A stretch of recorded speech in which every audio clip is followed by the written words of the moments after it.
Hello, everyone. Welcome back to another episode of the podcast Circle of Hope.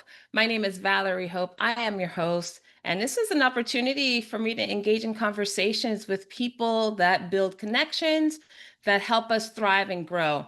And our guest today is a person that I was connected with. We are connected to one another from other connections, from a mutual connection. So it's going to be an interesting conversation to talk a little bit about how that connection was established, and then how we also go out and build, unique connections with people that we may not know that well. My guest today is Keveney Avila. Keveney, welcome to the podcast. Hi, thanks for having me. I'm excited. Yes. Oh my goodness.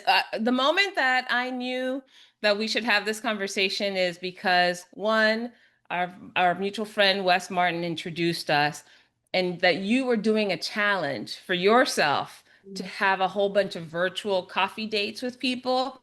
And I'm like, Yes. well, what an interesting approach to building your circle. So I thought, oh, this would be an interesting conversation for anyone that listens and follows this to pay attention to. So I'm curious about that, but I'm also, before we get into that, I was actually one of those virtual coffee date conversations. So Yeah. I'm curious when Wes told you, "Hey, you should meet Valerie or you should reach out to her," or what. I don't even remember how it happened. If he did an intro or if he just said, "Hey, reach out to her." Do you remember? I think he tagged you on LinkedIn in one of a post on a comment or something and said, That was, yeah. we need to meet each other. That was it. Yes. So when that something like that happens, in this case, it was Wes for us. What's like the first thing that goes through your mind? Some random person has been tagged on the post, and you have promised that you will meet people on these virtual coffee dates. What was the first thing that went through your mind? Well, I think the first thing is like who tagged who, right? So if it's somebody like Wes, like I love and trust, then I'm like excited. So if it's somebody I don't know, I'm like, oh, okay, this is kind of curious. And Uh-huh. I think, it was, I'm always happy to meet people. And it was because I was doing the 30 coffees in 30 days challenge. I was like, oh, good, one more person, and it might be like an aligned fit because I had some great coffees and I had some crazy coffees in those 30 days. Oh, okay. So before we get into the aligned and the crazy coffees, I'm Yeah. curious about what prompted you to do this in the first place. Because now that you're saying it, I think the post that I was tagged on was that these 30 dates that you were looking to go on, that was the goal that was posted, and that was the one that I got tagged on. So what prompted this? So as part of another community that I'm in, the Good Humans Growth Network, that Catherine Brown has established, there's a gal in that group, Erica Bryant, who has part of her model is the 30 coffee, 30 coffee method. I think I might not have that right. But part of her, what she teaches and how she's grown her business is this idea of doing 30 coffees in 30 days. If you're promoting something, if you're needing to, fill up your pipeline, whatever the thing is. And so she Okay. had launched a challenge. And because we're a member of a mutual community, I was like, oh, this is kind of fun. Because at the time I was gearing up for a launch of one of my programs. So it made sense to kind of jump on board. Mm. Okay, so you're an entrepreneur, and for you, this was a way to get a broader audience, to throw a wider net, so to speak, and get to know more people that might potentially be interested in your offerings. Yeah, and I got back on LinkedIn maybe in March of this year, but prior to that, I've been off all social media for 5 years.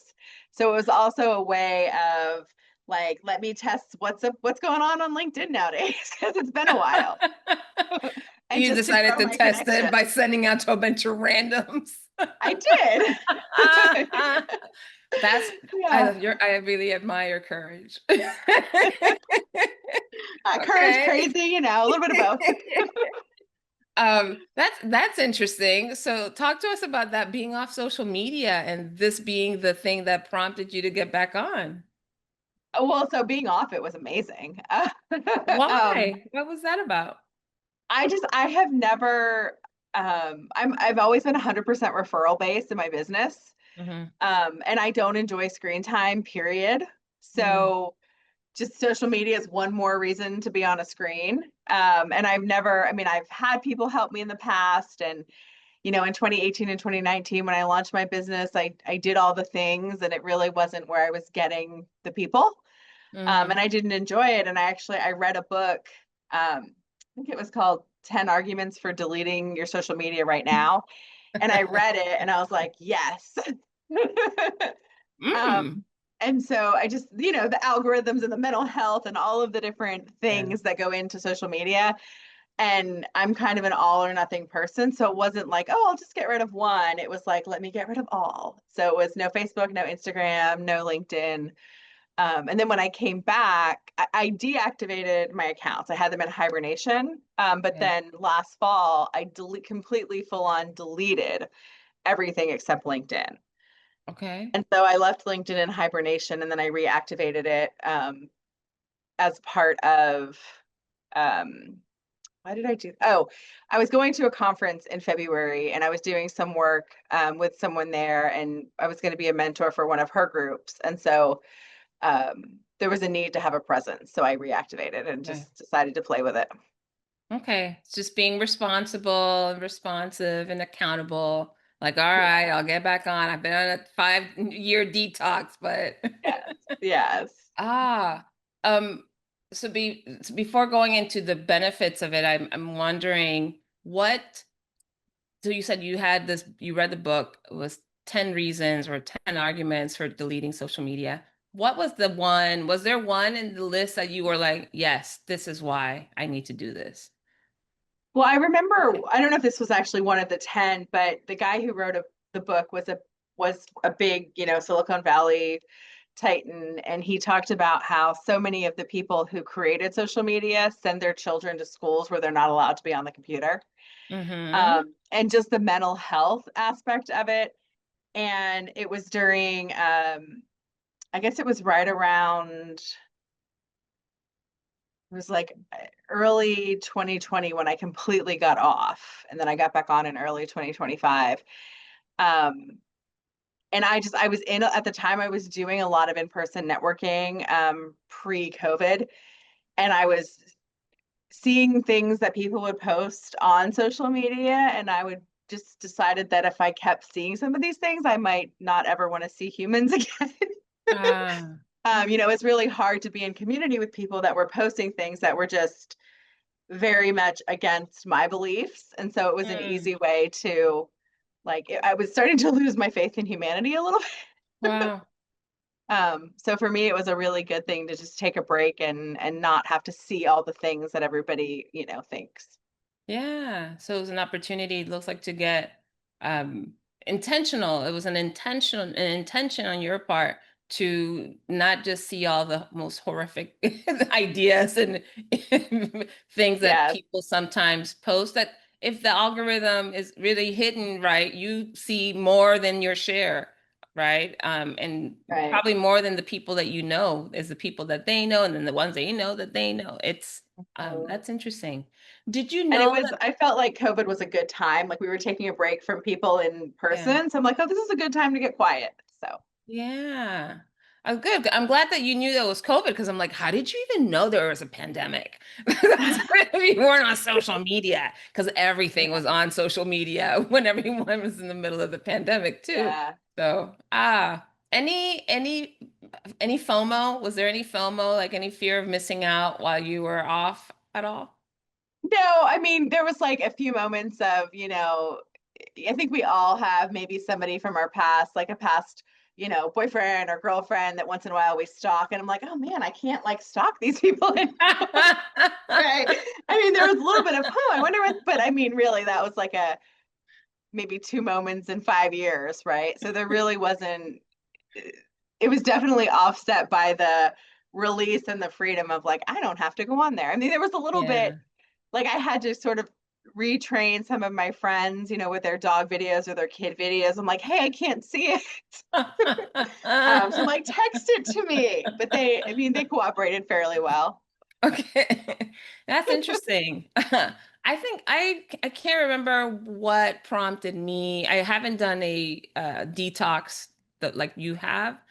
One thing I did do was decide to stop posting a lot of personal things on social media. So Facebook specifically, Instagram, I never really got into that so much. I post things that I have an opinion about. I'll share things that other people are sharing that I think are valuable. I figured that the way that I use social media is to develop my community. So develop their knowledge, develop their sense of joy, develop their connection with each other, things like that. So I'll post stuff that I'm doing for my work or things that I think would be helpful. But I don't post like, here's the trip that I went on and here's the thing. But Sure. we have WhatsApp in our family, that the messaging platform. And so that's become Mhm. my social media, uh, so to speak, for the family. And I have very select people that I'm connected to. I had some people that were college friends. I have a group that's just my extended relatives, some that are like more my nuclear family. I have, right? So they're the ones that get the pictures of here's where I went on my trip, and this is what we did, and here's a little video. So Yeah. that's been helpful primarily because I just don't see the need for everybody to know everything about my life in that way. And also, all the things that you hear about how people hack and the phishing and there's so many things that we, now don't have control over the things that we post. It belongs to someone else, essentially. Sure. Yeah, I don't Yeah. want that And anymore. that was part of my going from having things in hibernation to completely deleting Yeah. all of the things last fall. So Mm. Ah, good. You're so brave. really, it's like it's best decision ever. No, yeah, I'm excited for you. That's interesting. That's interesting to me. Maybe at some point I might consider that. There are a couple of platforms that I don't have any need for, but I think I'm lucky. You're maybe a little younger than me, but I'm lucky to be of a generation where I did not grow up with a complete reliance on social media. And Yeah. so for me, it's maybe sometimes a little easier to not be so invested. But yeah, that's got to be tough when you grew up, if anybody grows up with this being the main source of conversation about anything that's happening in the world. Well, it's funny. I'm in my mid 40s. Okay. But We're close. most of my a lot of my friends are in their 60s and 70s, and Uh. they joke with me. They're like, "We're the boomers, and you act like my grandma." So I'm like the grandma to the boomers. I'm the person that had an iPhone for literally 3 years before I downloaded an app. So that's You're an old soul. I got it. I yeah. got it. Okay, so now coming back to this virtual date. So once you started becoming a mentor in this program, and you started to realize that okay, it would benefit this program if you had a presence. And then what was it that took you from just that for that program to okay, now I need to I like to build up my circle and get connected with more people. What was it that broke that open for you? I think my goal, what I wanted, I've been in business since for myself since 2017. Hmm. And I've been very fortunate to be all referral. And I started to think, I love the community that I have. I love the clients that I work with. And what might it look like if I actively tried to grow that beyond just word of mouth? Mm. And I do retreats across the country. So it's nice to not have, everybody travels from everywhere, but it would be nice to, target certain areas when I have certain retreats there. So that was Yeah, my thinking. yeah. And then I thought with the program that I launched, it would be fun to bring in some new people. As it turns out, um, it was still pretty word of mouth who ended up stepping in the program. Um, but and I find that a lot of the people that I work with also aren't on social media. Mm. So the verdict is still out on how long I'll be on LinkedIn, but I'm there for now, having fun and experimenting. And you and I would not have met had it not been for that Exactly. So that is fortuitous connection. that's the biggest thing is I have found, especially over the last couple of years, people need for the people that are on LinkedIn and do use it as a tool, that's how they want to introduce you. Mm. Right. And so if it's super easy, and so I have had people tell me, I want to share you with somebody, but I am not going to write an email or do a text. So like there's people that I would refer to you, but I'm not because you're not on LinkedIn. Yeah, Which to me, it's like, okay, now there's it's still a referral, right? It's still right. somebody who's a qualified person. Yeah. So let me make it easy for people to share me. Yeah, there you go. I Yeah. can see that. I have a little bit of that. I just recently had a conversation with somebody, a colleague, and a coaching colleague of mine. And when I was telling her about a few people that I thought it would be great for her to connect with, I know that LinkedIn is a great credibility builder, right? Mhm. So when I say, hey, this person might be good to connect, check out their LinkedIn profiles first. Let Right. me know if you're interested in an intro, and I'd be happy to do it. And that's what she did. She went on LinkedIn. She saw both. She looked at their past, their expertise and their posts, and if they're in alignment with what she was looking for. And then I was able to make those introductions. So it does look, and I'm not sponsored by LinkedIn. LinkedIn doesn't pay me to do any of this. It just happens to be the platform that you and I connected on. I just find that yeah, I think it was interesting that you said that it becomes an easier, more accessible lift for other people to make connections and to not Mhm. have to be their spokesperson of the person they're connecting you to. Right. Okay, interesting. So let's talk about these virtual dates. You said that some of them were magical and and what was the other word Yeah. you used? Chaos. What Crazy. crazy? So tell us. Let's start with the ones that you really enjoyed. What did those have in common? So there were a few that like how we met where somebody who I really like has connected me and they know me and they're like, hey, this person's a great, you gotta meet them. So those were of course fun and gained some new friends.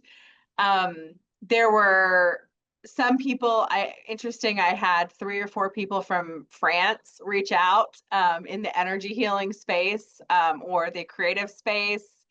So that was really fun to um, like see I mean, I'm all about energy. So there were Yeah. some really awesome kind of magnetic matches that just happened, right? People are like, hey, I see your stuff. I like it. Or I saw their stuff and liked it.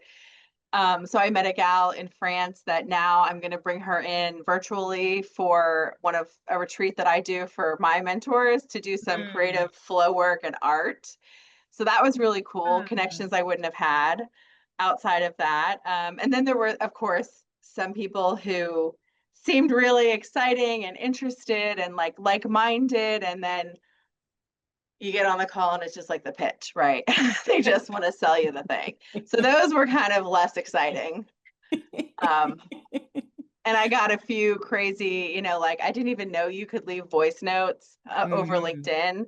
Yeah. But I got a few like inquiries from random much older men that were just not super professional or like they're kind of crazy. So Oh. that was a new, like I'm like, I didn't book calls with them, but I'm sure they would have been some interesting calls. They're like, hey, let's go on a date. Like, yeah, I know it was that's funny. weird. It Creepy, was creepy LinkedIn coffee yeah, date. like, what time they're going to bed, but I could call them, 15 minutes before they go to sleep. I'm like, no, I'm Whoa. good. Yeah, so some weird stuff, but yeah. Come read me a lullaby. Yeah. Yeah, I didn't those were like I don't know, can you block on LinkedIn? Probably. I just didn't reply. Nah, no, I guess if you don't actually connect to the person, they can be in perpetual DM, Yeah, I yeah. guess.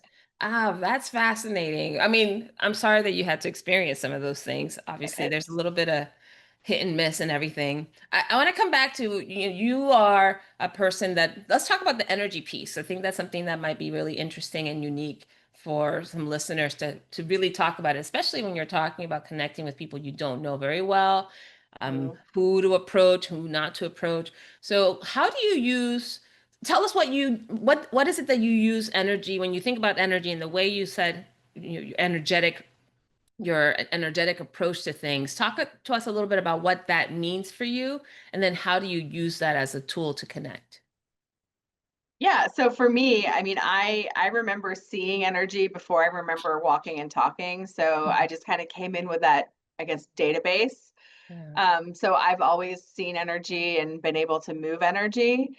And For people that I, don't understand what that means, I get that. Mhm. I totally get what you Yeah, mean, but for like the layman's a layman's yeah. explanation, it would be what? So you hear a lot about mindset, right? We all kind of have this idea of what mindset and belief work is. And you can think positive all day long. You can do the affirmations, you can get the coach and work on mindset.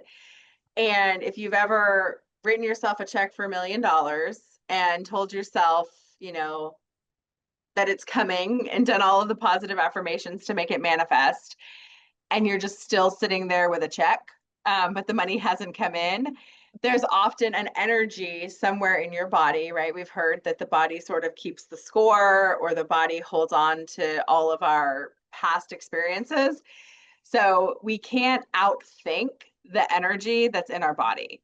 So no matter how many positive affirmations we say or how many checks we write, if the energy in your gut is, I'm not good enough, I'm not smart enough, I'm scared, Hmm. you know, um, we can't outthink that. So Yeah.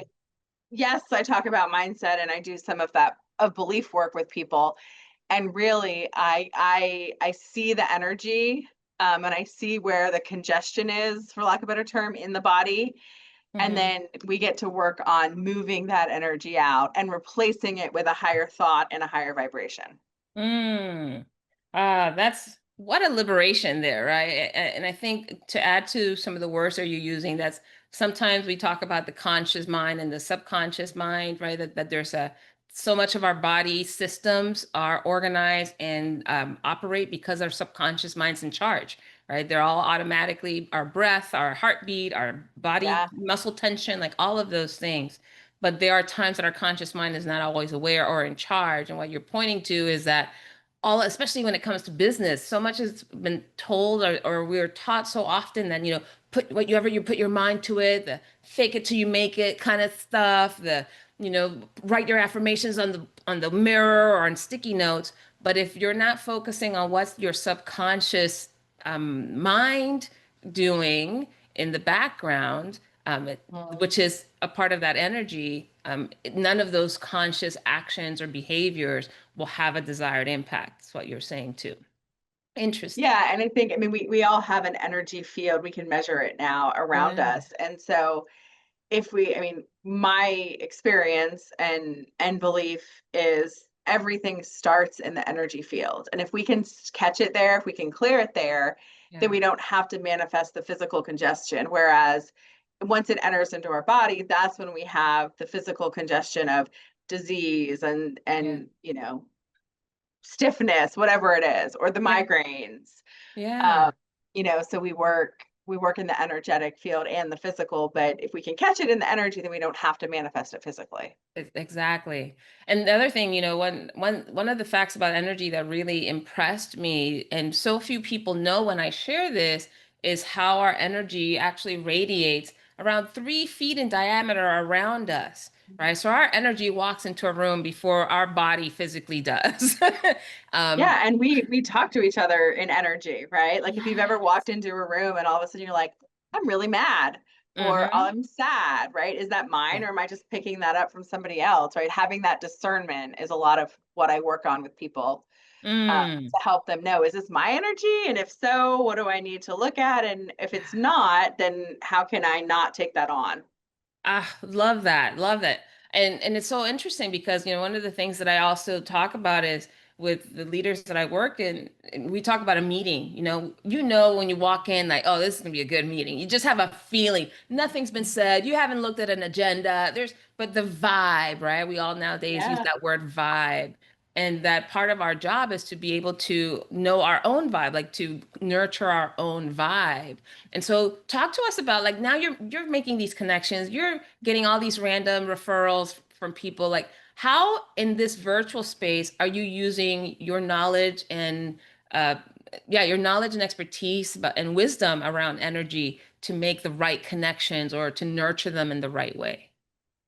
I mean, trust your gut, right? Trust your heart, trust your gut. I think Yeah. for me, I mean, the way that I use them is I have a virtual and often we meet in person also community it's had different iterations over the past. We've been the conscious coffee circle, we've been the healing circle. We're about to relaunch again. We took the summer off, so we're about to start up again this fall. And so that's a space where it's up until now it's been free. We are gonna do like a very small monetary membership when we launch in the fall. And that's a space where I tell people that I'm working with, people that I'm friends with, hey, if you know somebody who is interested in learning about energy or is interested in doing some clearing, or, I do a lot with universal law and mysticism and mystical law. And so that's a space where it's the Love Much community. People come in, we're an inclusive community. We talk about energy, we follow the energy on any given day, and build connection in that space. So that's a lot of how I have, connected my community and expanded my community or brought people into the fold. Yeah. And you know what you said earlier about trust your gut, that's part of that, all those subconscious cues that we get that I personally know that I've had to reteach myself a lot of that. Early on, I remember, and I talk about this, I did a TEDx talk several years ago, and I talk about an internship that I had where on paper it looked amazing, right? It was aligned with my degree program. I was, going to get the kind of exposure and the recommendations. All those things were in line, but I didn't enjoy going to this Yeah. work, to this job. I could feel it just drained me when I woke up in the morning. That after the first couple of weeks, I started to notice it more and more. Like, talk about the body keeps the score. Like my body was telling me, this isn't for you. This isn't for you. I Yeah. fulfilled my commitment. I did the whole summer internship the way I needed to, but I knew from that point on that was really important information that I couldn't disregard. But so often, though, we have these energetic tells, right? Just literally Mhm. our mood or our positivity or motivation, all of those things are these energetic tells. So how do you use that information? Like give us an example of when you have noticed, either for you or clients that you've worked with, how that those energetic moments make or break a connection with others, or even when you want to take on new projects or new initiatives.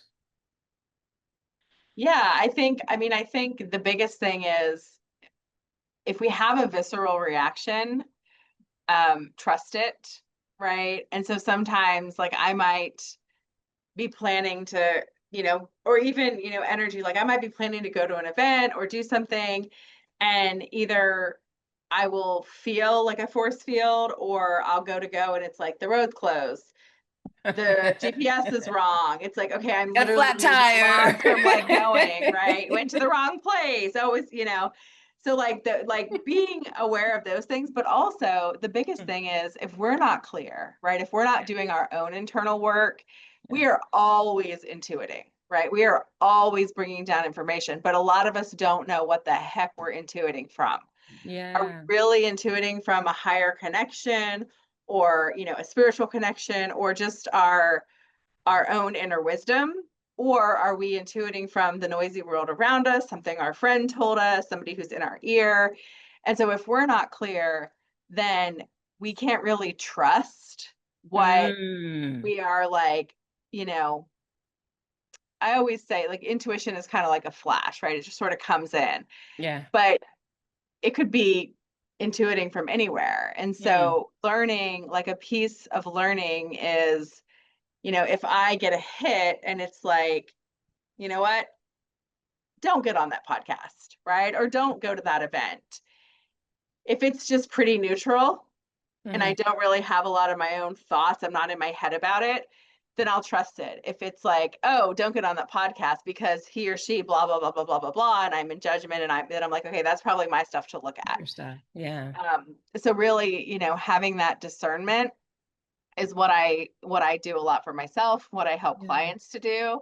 And then Mm. when we have it, it's sort of naturally like we end up in spaces where we're meant to be, and we end up in communities we're meant to be in, and we don't end up in the spaces and places that aren't for us. We're more in the Yeah. flow. That's awesome. Yeah. Were you having some of those thoughts about this podcast? I mean, No, no, no, no, no, no. But I know, did no, you not this follow one. your This gut one, on I this was like, one? yes. You are a hard yes. A good yes. Well, you say that because I do exactly the same. I have been committing, and this it's been the journey, right? The clearing myself. Is this my thought? Is it coming, like you said, from my higher way of thinking, or is it some fear that I have, or some preconceived notion or judgment, right? All of those things I had to really start to discern. So I've really started to develop the discernment, and this, I would say, in the last 8, 9 months now, one of the commitments I made with myself is, I'm just going to let spirit, in my word, that's the word that I use for God or universe, right? Sure. That spirit is going to guide me to the right thing, and I will know, or I will get a sense or knowing. And this podcast and inviting the guests that I have invited have all come from that. I always do a little internal check. I'm like, is this a person for the? Yes, okay. And so that's why you got an invitation. And not this, nothing wrong if you haven't been invited to be a guest on the podcast. It's not like we're not friends. It just means that I Yeah. know that this is a limited space that I wanted to contribute, right, this information to, and I wanted to have meaningful conversations.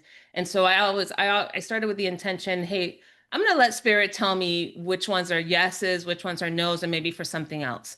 Um, so I'm so excited to hear, and I think that's one of the reasons that Wes connected us. At first, I was just like, why Keveney? What is it about Keveney? Because I didn't talk to him. I didn't ask him like, okay, tell me why. I trust him too, so I said, okay, yeah, let's go for it.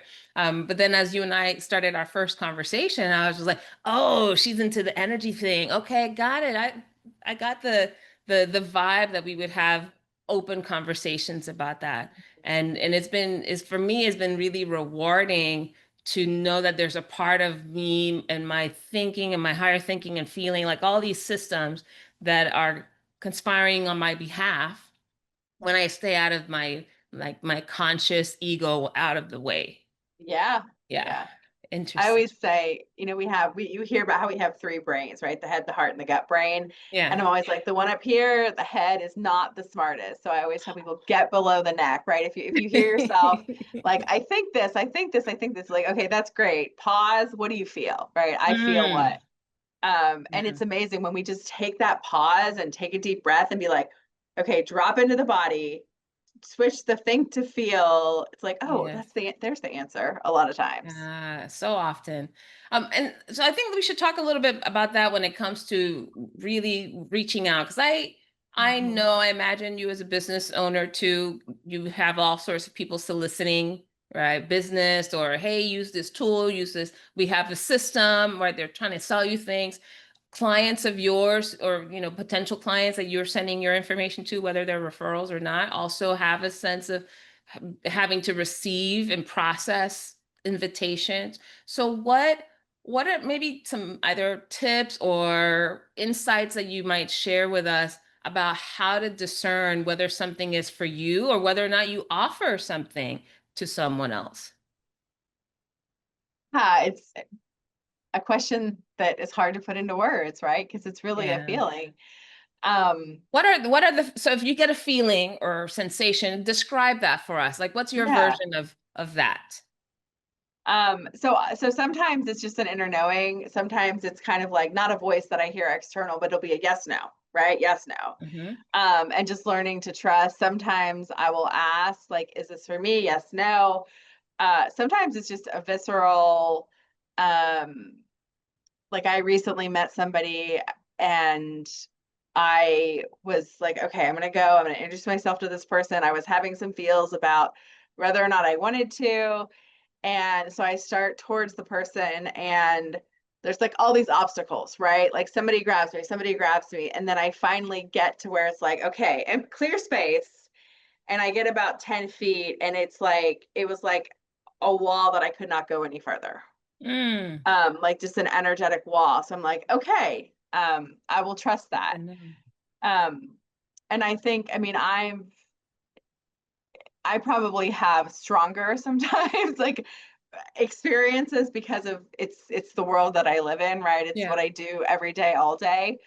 But I And think, you've I mean, noticed I it since you were very young, and it sounds like you've honored it since you were very young. So you probably have a higher sensitivity to all of these signals and yeah, signs. yeah, and I think when I mean, I all of my clients, I can only think of one client over the course of however 9 years that I've been doing this work that like was not a great fit and we're not good friends. I mean, we're not, there's nothing negative. We're just didn't become BFFs. Yeah. Everyone else I work with, I become, like sometimes they invite me on their family vacations, right? Like we become really close. Nice. And so I think, just the more I would say a tip or trick, right? A lot of us don't really know who we are, right? And if I ask people, hey, what do you believe in? They'll give me a list of all the things they know they don't believe in, right? I'm like, okay, that's great, but what do you believe in? Well, I don't really know, but I don't like this person and I don't like that thing, and right? Yeah. And so the way for us to be in the right places and spaces, and it's like the more inner work we do, the more we get to know Yeah. ourselves, then the more we can have um we can like be in touch with those cues. We can learn like what are our, when I work with people, it's like we all have different um signals, right? Some are very visceral, some are, more unknowing, some are more, Yeah. like see, like I'll just see something. So really the more we can work to understand our own operating system, right? Then Right. the better than that we can um have the better discernment and just be able to kind of like see something or meet someone and be like, yep, that's for me. No, that's not for me. Or yep, this person's really great for a podcast. Oh, I might want to write an article with this person. We can kind of like know what's the best fit. Yeah. Oh my goodness. I mean, the wisdom that your words have, it's really palpable. I think part of the challenge is we have there's so many distractions.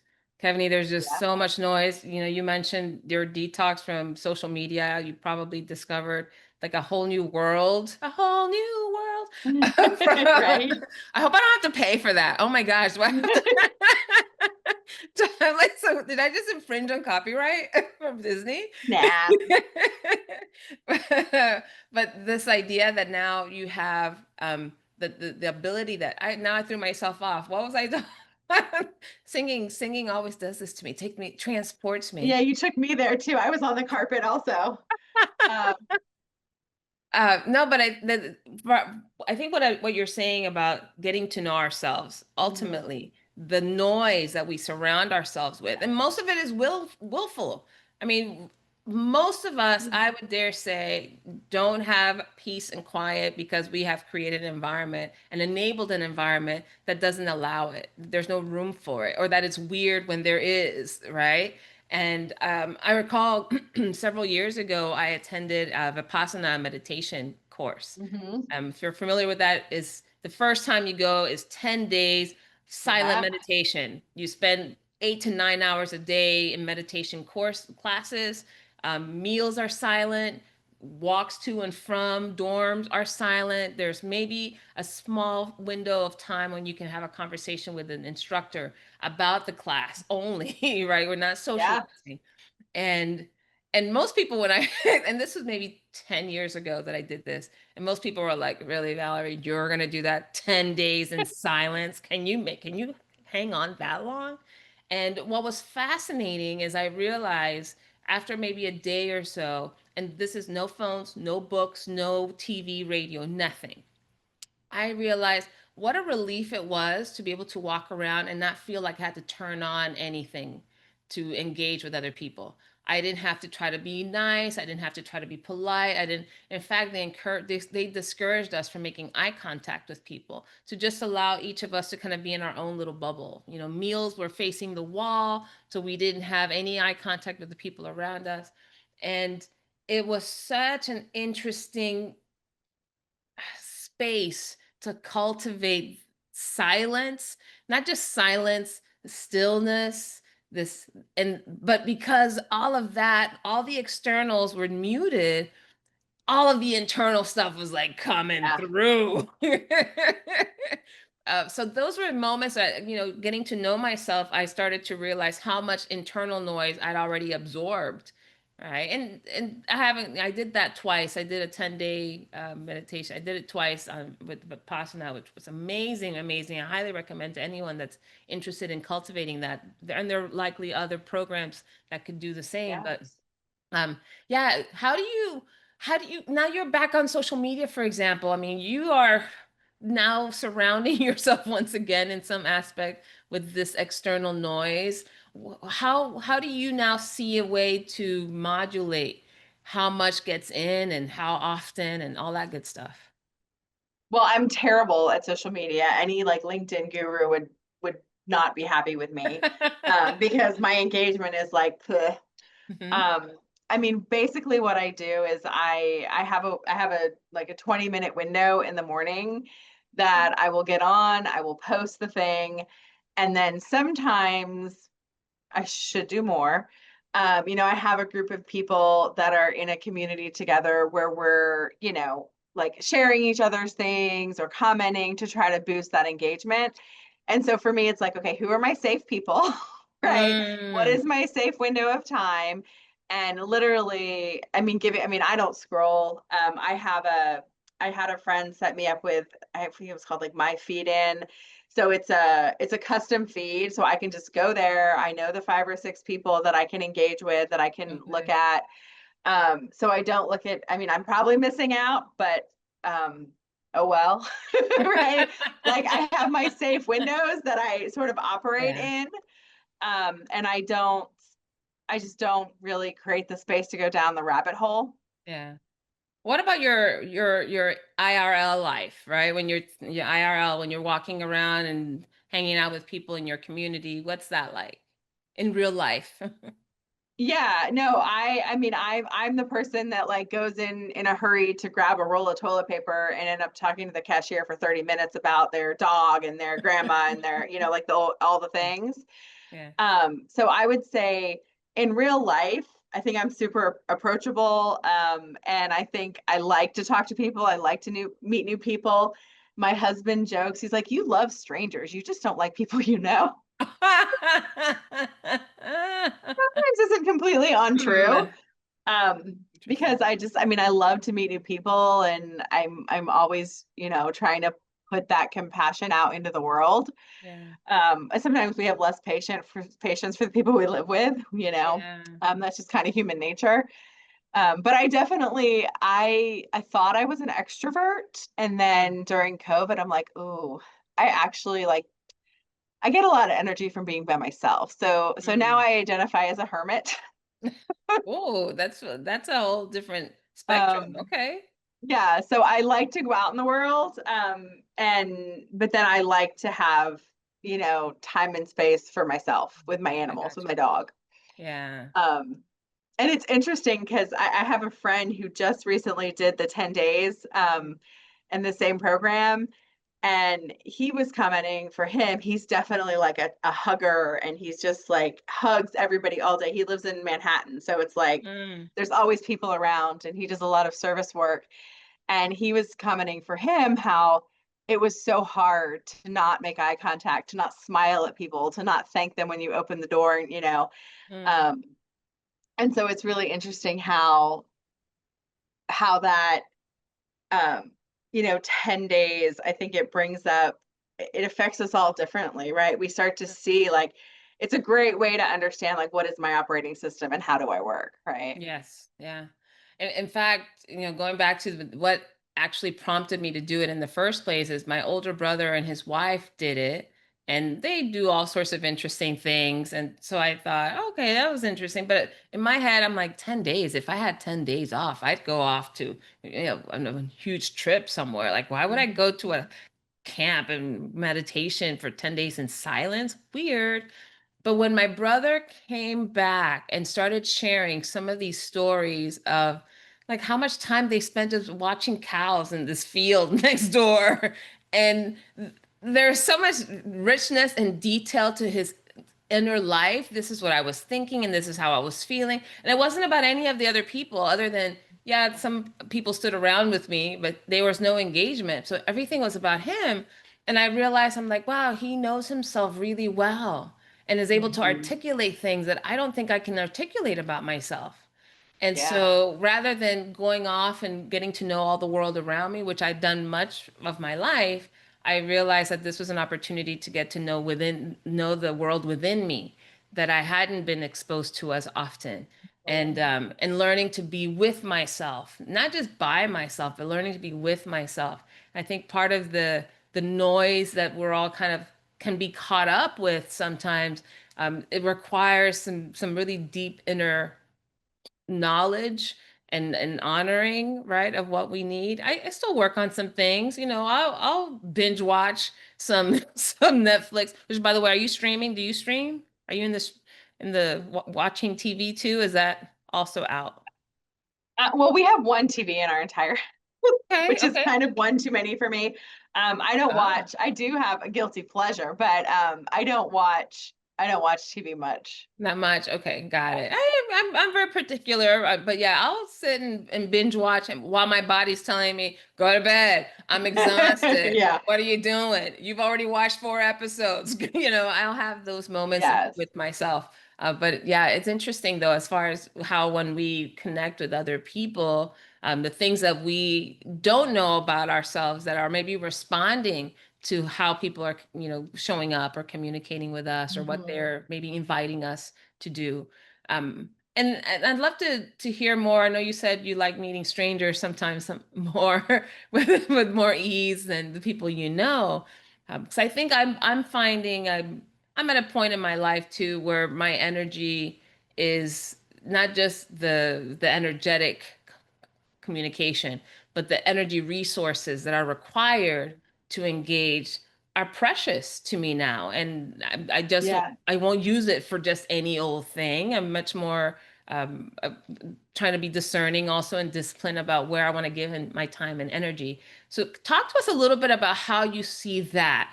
The amount of energy that it takes for you to engage, and how do you measure and distinguish where you give it and where you don't? Well, disclaimer, right? So I practiced law for 10 years. So most of my friends are lawyers. So that's a whole different energy, right? We like to fight for fun. You like to So fight for I mean, fun, all right? we're like trained to argue, right? Yeah. And so that's a whole, and the more work I've done, the more masks I've taken off, right? My attorney persona is not who I am at my core. Hmm. And so being around some of my closest friends is a lot for me sometimes, although I love them and they're fun. Um, Hmm. but I think it is important, it's like what we say no to is more important than what we say yes to. Hmm. And so being really discerning, and there are some things that for whatever reason I've decided to stay in, or maybe it's a group where I'm supporting a client or a friend, and it may not be like the group for me, but I go there with a specific intention and a Yeah. purpose, and to hold space for someone. And so I think for me, that looks like I need to create some quiet space for myself before Hmm. and after I go. All right. Because if I go in with all my crazy and then I Yeah. take on their crazy and then I come home and then I'm just like, it can be not great for me and not great for like my spouse, right? Right. So if we are going into spaces that maybe are going to be a little bit more challenging or exhausting for us, then having that time beforehand to be like, okay, this Mhm. is my intention. I'm remembering why I'm doing this. Yeah. And if it gets to be a point, if it gets to a point where like having that space before and after is not enough and we're still feeling really heavy or we're like just ruminating on it, then maybe that's something that it's like, okay, maybe this isn't a space I need to continue going to. Interesting. Yeah. So it's kind of That's how I kind of think about it. the yeah, just being able to tell the truth to ourselves about Mhm. how we feel and not try to talk ourselves in or out of anything, but just to Yeah. And I think, I mean, there's going back to kind of the 10 days of silence, right? There's a reason. I mean, I used to work on a think tank on the Navy base in Newport, Rhode Island, and I did a lot of work with the Iraqi High Tribunal and international law, war crimes, and like, there's a reason that we use solitary confinement for torture, right? I mm, mean, being with ourself and the inner journey is not for the faint of heart. And no. it's the reason that most of us, most humans, we might tiptoe in it. We might go to a retreat and talk about soul work and, meditate or like, we all want the love light and clueless unicorn version of it. Um, Love, but love, and clueless unicorn you version. know, Okay. um, but like the inner work, I mean, I love mysticism, right? So I love Teresa of Avila and John of the Cross and give me a good mystic any day, Kabir, Mm, Rumi, whatever. Um, but I mean, the dark night of the soul is real, right? yeah. I mean, and we throw that term around so often, like, oh, I had a bad day, I had a dark night. No, not quite, right? But it is true that the Don't inner judge other journey. people's dark nights, Keveney. You don't know. Well, I threw it around for you. I'm like, oh, I had a really bad season. Like that was a dark night. And then I'm like, oh no, actually, like this is different, right? Um, and so I think we have this idea, like, because we're such a society of instant gratification, we Mm, have this idea that everything should feel good and be fun. And like that's not the mystic journey, right? That's not the human journey. Doing the inner work, it requires like, yeah. it's hard work. It's work. I will say to maybe add a bit of color to what you just said about it's not fun. It fun, maybe not the right word. It's not the word I would use, but I would say Mhm. I can see times and a way to really nurture joy, right? Like my short connected joy, right? That's the Yeah. name of my business. Part of it is I I know I'm here to experience joy in whatever I do, whether it's a conversation or the type of work I do, the projects I take on, the activities that I sign myself up for.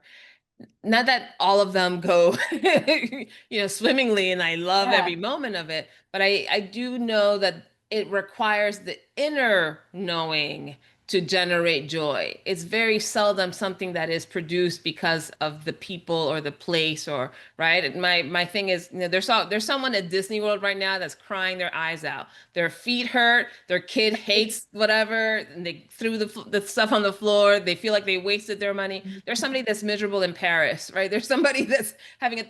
terrible honeymoon, right? And that I don't want to wish any of this for other people, of course, but the place is not what creates the experience is basically what I'm saying. Yes. Is Yeah. And always going to be the inner work. if we're searching for the validation or the Yeah. joy or the you know even the wisdom, right, in the Right. external, we're probably are going to be disappointed to some degree because Yeah. it's Hmm. really it reminds me of, I think it was Adam Sandler, an old SNL skit where he pretends to be this travel agent, and he was like, if you don't like your spouse in Jersey, you're not going to like your spouse in Italy. If you don't like how you look in a bathing suit in Jersey, it's like, yes. Like 100%, 100%. Oh it my doesn't goodness. change. Yeah.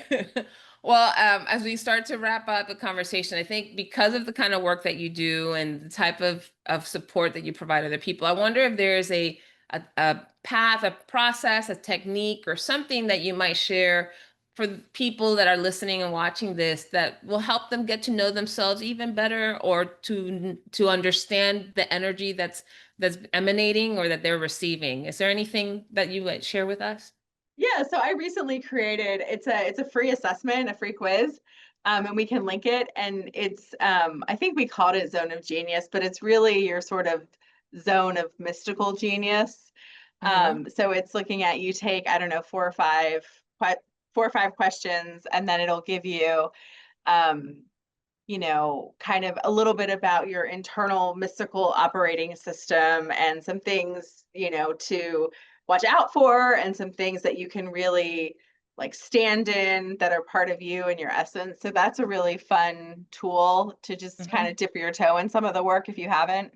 Okay, cool. And we'll make sure we put the link in the show notes so that people have access to that. Is there anything that we can do in maybe physical exercise or practice that might be helpful? Yeah, I mean, I like to say the minute we try to figure it out, we get ourselves in trouble, right? Mm, And so if you find yourself feeling stuck or feeling like you can't figure it out, you're overwhelmed, like that's the time to get up, leave your computer, take a walk, you know, hug a tree, as they say, right? But mhm. literally just go outside, move the energy, do some Yes. stretches, get grounded. You know, and for me, I use the same word spirit, right? Just whatever your beliefs are, you know, just ask for some guidance, right? Just be like, Mhm. give me some new energy, or, you know, whatever resonates for you. You know, just kind of visualize that you're sort of rinsing yourself off energetically. For me, it's, I see pink and golden rain, but it can be whatever color rain you want for you. Yeah. But sort of just imagine that you're set the intention, like, okay, whew, give me an energy bath. You know, give me Mm, some guidance, give me some wisdom, and really just knowing we don't, it's not up to just us to figure it out, right? We have mm, all this, we have seen and unseen help yeah. that we can tap into. Love that. So move your body, ask for guidance, and bathe it away, Take a little basically. energy bath. And for Take an and energy. also, I mean, for me, sometimes I'm like, no, get in the shower and literally rinse off because water's a Mm, conduit, right? So I'm a okay. swimmer. But you know, I'm always like, if I'm really stuck, I'm like, I'm taking a shower, I'm going for a swim. Exactly. So finding those, you know, those flow hacks for, we all have, you know, we're all distracted by notifications and pings and Slack and all the things. But we also have our own personal things that keep us stuck. And then we also have our own personal hacks that drop us into flow. So if you're a music Yeah. person, if you love music, put on some music, dance around. Yeah, I love that because I think part of the getting to know yourself piece is know what makes you come alive, right? This is my favorite quote is from Howard Thurman. He says, "Don't ask what the world needs, ask what makes you come alive and go do it." Because what the world needs are more people who have come alive. And really what is needed is a knowledge of what are those things that help us come alive, right? Helps lift our energy, our mood.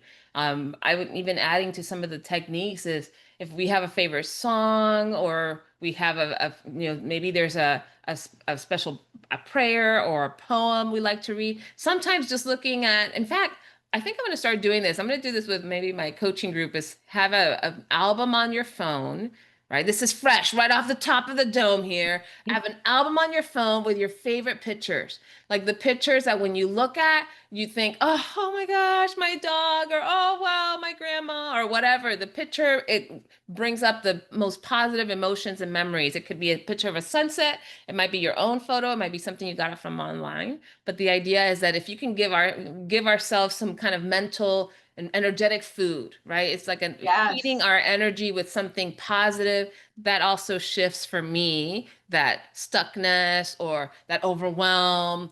Things can be accessed a lot more readily when we're not in this like low grade threat mode all the time. Yeah. So, yes, all right. I Well, like that. and I love the picture thing. I had a teacher tell me years and years ago to create like a little, I don't know, call it an altar, but you know, to pick 4 or 5 of my favorite pictures of me and put Wow. them somewhere. And I'm Yeah. like, that's so weird. Like, I don't want 5 little pictures of me in my bedroom or whatever, but I did it. And it's so, Okay. so I picked like one when I was little and like total, had like Mm, jelly all over my face, and you know, one where I was in a garden and it was more spiritual, and one where I was just like out with my girlfriends having fun. And it's crazy because I mean, it's what, probably 10 years later, and those same little, they're all just 2 by 3 little pictures, but they yeah. sit in the corner of my bedroom. And as I'm getting ready, it's like, okay, I'm going to pull in the playful Keveney or the Yes. serious Keveney, right? So remembering like all the different parts of us, Mm, and really integrating those. So it's, I love the picture thing. It's just what made me think I of. I like that too. All right. And you reminded me to say your name, Keveney, correctly. I've been calling you Keveney, I Oh, think. I didn't even Oh my notice. God. I answer Thank to all goodness. things. Keveney. Yes. I know I love that idea of having even images of ourselves, right? And in fact, I remember thinking back, I did an exercise very similar to what you just described. And what I picked were I remember having one that was like a glammed version of me, which is that doesn't show up very often. Valerie at this point in life is like, I don't have time for that. And I don't want to put on Uh-huh. eyelashes and all that good stuff. But I have photos to prove it. But I also had one that was a carefree, fun loving, just like soaking up the fun and the joy photo. And then I have one when I used to practice Taekwondo. And I have Mhm. one when I had gotten my silver medal in the Texas State Championship. And this was me in my 30s, right? So I'm like the one where I felt really strong. And it's so interesting when you said that. I had these three images come to mind. Like, yeah, these are three levels, layers of me that I pull on occasion when Yeah. I need the fun, carefree, joyful Valerie, or I need the strong, resolute, work hard Valerie, or Mhm. do I need the I'm a queen. I just, I don't want to mess up my manicure, Valerie, right? And Right. all of those serve me. Those are all energetic, um, how do you describe that? Yeah, they all give some sort of energy uh vibe, but they all have their own vibe. That Valerie has her own vibe, depending Mhm. on what she was doing or what she was wearing or where she was, all those things that I can now call on. So that's a lovely exercise too. Man, yeah, we got all kinds of wonderful tips here. Thank you, Keveney. This is such a joy to have this conversation with you. Thank you so much for bringing to life the idea that, the energy that we bring to a space and the energy that we receive from a space and how to use it to inform our decisions and our actions. And so thank you so much for sharing all that. Is there anything else you want to share before we sign off? No, I mean, I think um I'm happy to have it. I mean, if anyone is interested and just curious about energy, I'm happy to have a coffee chat. There you go. Did you hit your Yeah. 30, by the way? I think I had 28 that month, but then the following month I had a lot. Okay, so it's like So I 30 kind of every month. well, I just it ended up being for me because I was the following month was the launch of my prosperity suite, and so I was having a lot of sales calls, Okay. um, more sales calls than coffee chats, but a lot of them ended up being coffee chats too. So I probably had about, I don't know, 65, 70 conversations on Zoom Yeah. over a Whew. 45, 50-day period. So I was talking a lot Oh my goodness. and listening a Well, lot. wow, wow, wow.